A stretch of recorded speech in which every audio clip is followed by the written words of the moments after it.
السلام عليكم. الحكومة المغربية تلغي العبارات الدينية على سيارات نقل الموتى. السلام عليكم. الحكومة المغربية تبقي على الإشارات والعبارات الدينية على سيارات نقل الموتى. أشنا هو هذا الشيء؟ واش اللعب هذا؟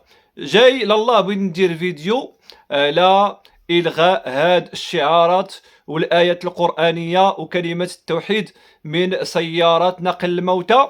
لاله بغيت نبدا تنسجل وانا نلقى هذا الخبر هذا من هيسبريس اللي كيقول لك اودي راه كيضحكوا معكم هاد الناس، راه بيحيدوا هذاك الشيء، هذا القرار اللي جابوا جديد واللي اتفقوا عليه جوج ديال الوزارات، وزارة الداخلية ووزارة الصحة، حول توحيد الرؤية البصرية للسيارات، بأنهم بيحيدوا منها جميع العبارات الدينية التي تدل على أن الموتى داخل هذه السيارات مسلمين أو غير مسلمين. إذا بيردوها كما كانوا بيديروا، بيردوها كأنها يعني سيارة نقل لحوم وصافي، جوج خطوط على الجناب وعبارة تكتب يعني فوق السيارة نقل الموتى. كانوا بيديروا هذا الشيء، ثم جاء هذا القرار هذا اللي غادي نقراه عليكم واللي قريته توا في هيسبريس، نشر مع الساعة 5:44 وهذا الخبر هذا ها هو غادي نقراه عليكم.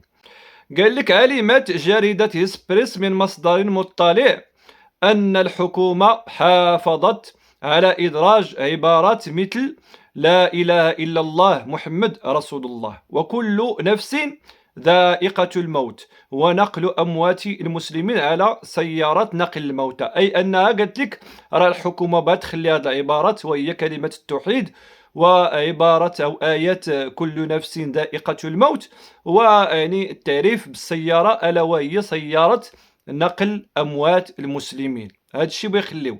وأفاد المصدر المطلع بصدور قرار مشترك لوزير الداخلية ووزير الصحة والحماية الاجتماعية يقضي بتغيير القرار المشترك 1250/25 الصادر في 15 ديال القعدة 1446 13 ماي 2025 المتعلق بتحديد معايير الصحة والسلامة الواجب التقيد بها في عملية دفن الجثث ونقلها وإخراجها من القبور. وينص القرار الجديد الذي اطلعت عليه الجريدة وسينشر قريبا في الجريدة الرسمية على أن تظل سيارة نقل الأموات خالية من أي عبارة أو شعارات باستثناء هذه العبارات المحددة اللي ذكرنا، وهي لا إله إلا الله محمد رسول الله وآية كل نفس ذائقة الموت وعبارة نقل أموات المسلمين إلى آخر الخبر، وهو منشور على جريدة هيسبريس. إذن يومين هذه عرفنا فجأة وبدون سابق انذار انه خرج واحد القانون وبغيت يطبق ديال انه بغيت تحيدوا من هذه السيارات ديال نقل الموتى اي عباره توضح او تبين انها هذه السياره مخصصه لنقل اموات المسلمين.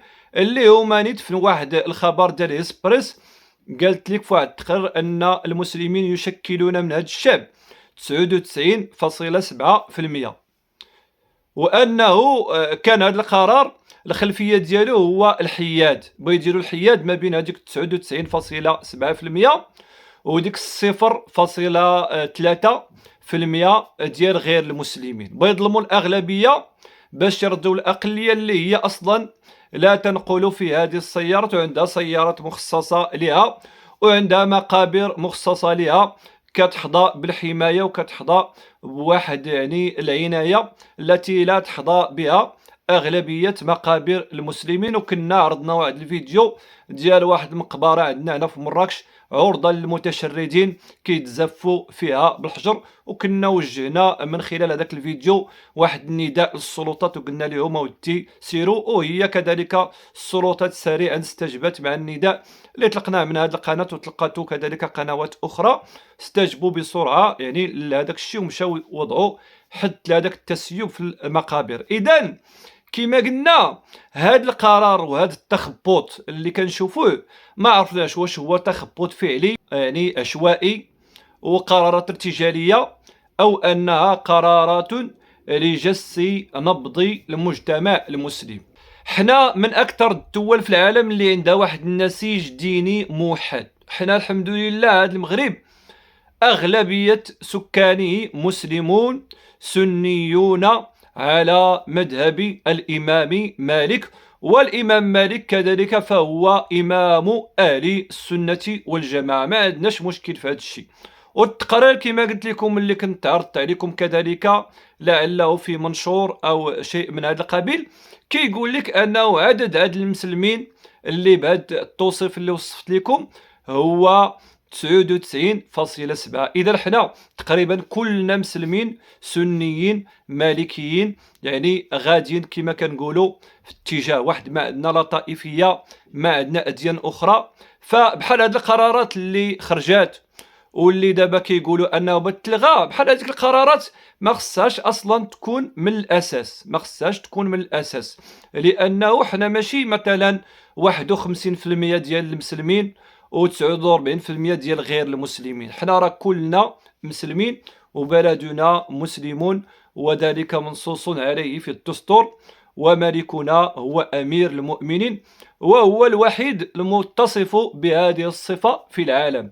الملك ديالنا هو امير المؤمنين، وهذه خصيصه للمغرب، وهذا البلد هو بلد المسلمين وبلد المؤمنين. يقدر يقول لك شي واحد اودي ياك هذاك القرار سياسي، هذاك القرار اتخذته وزاره الصحه ووزاره الداخليه، نقولوا ليه فعلا هذاك القرار سياسي، لكن بما انه تربط بهذيك المساله ديال الحياد فقد أصبح يعني ذو صبغة دينية، وبزاف ديال الناس حسوا أنهم تقاسوا في هذه المسألة، رغم أنه وانا بعض يعني الناس ما كنتش متفق معهم في بعض الامور في بعض الجزئيات، لانه هذا القرار هو مرفوض من حيث الرمزيه ديالو ومن حيث المبررات التي اعطيت، يعني في مواقع التواصل الاجتماعي وفي بعض الصحف. اما يعني الاطلاع ديال الدوافع القرار حنا ما عرفناش، لكن كيقول لك انهم بيمارسوا الحياد. فهذا القرار كما كنقولوا هو قرار مرفوض من هذه الجزئيه. اما يعني مجرد كتابه الايات على السيارات فهذا اصلا مختلف فيه فقهيا، ومن العلماء من يرى ان في ذلك امتهانا للقران، يعني القران خصوصا، بحال ديك الايات ديال كل نفس ذائقه الموت، او يا ايتها النفس المطمئنه ارجعي الى ربك راضيه مرضيه. بزاف ديال العلماء كيقول لك لا، الايات القرانيه ما تكتبش على السيارات نهائيا، والاخرين يعني يجيزون هذا الامر هذا في سياره نقل الموتى.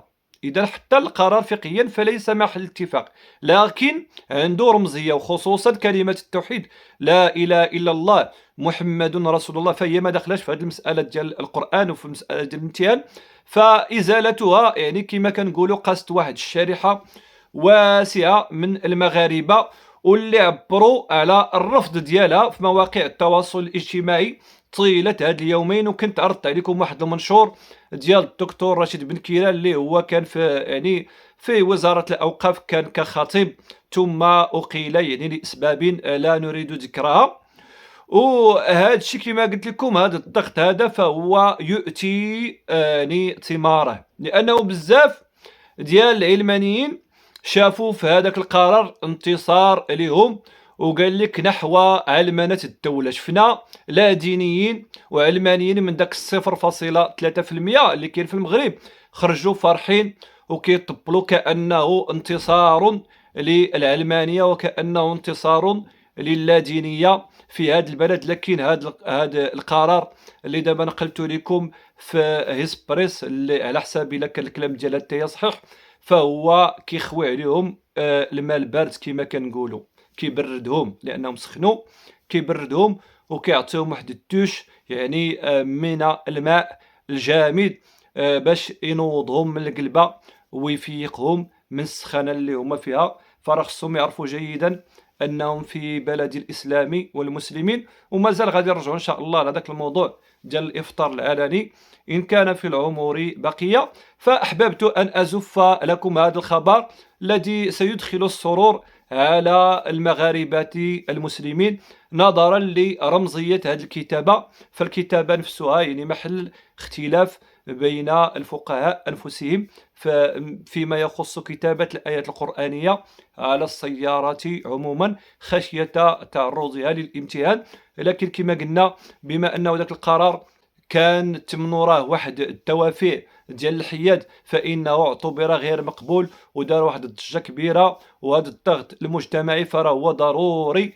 وراه التدافع سنة كونية كما قال الله سبحانه وتعالى: ولولا دفع الله الناس بعضهم ببعض لفسدت الأرض. فهذا الإنكار فهو مهم باش نوقفوا كلنا يعني يدا واحدة في وجه العلمانيين واللادينيين، يعني في كل ما يصبون إليه في هذا البلد المسلم الآمن المطمئن، وتحت يعني حكم جلالة الملك أمير المؤمنين وفقه الله سبحانه وتعالى لكل خير. والسلام عليكم ورحمة الله وبركاته.